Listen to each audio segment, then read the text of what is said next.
Merhaba, bugün evde kavrulmuş şehriyeyi hazırlayıp kavanoza koymayı göstereceğim. Pilav, çorba ve salatalarımız için hazır olacak. Tavayı kısık ateşte iyice ısıtıyorum 1-2 dakika. Önceden ısıttım. Hemen arpa şehriyeyi ekleyip sürekli karıştırıyorum.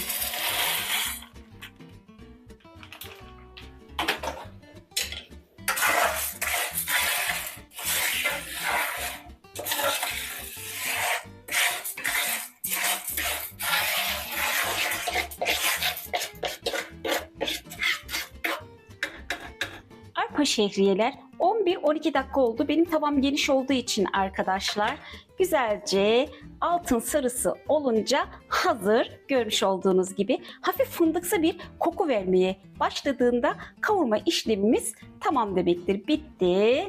Hemen şöyle size güzel bir test yapacağım arkadaşlar. Burada gözükmeyebilir kamera açısından. Hemen ocağımın altını kapatıyorum. Şöyle sıvı yağımızın içerisine alıyorum.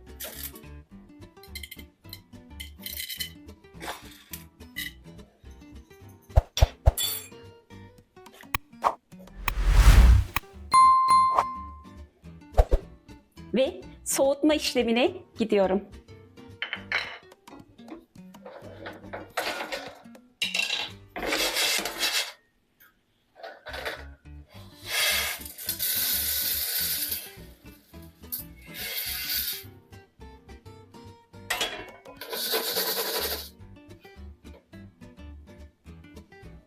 Kavanozdaki kurutulmuş şehriyeniz artık hazır. 1-2 ay boyunca taze kalır ve pilav, çorba veya salatalarınıza direkt ekleyebilirsiniz.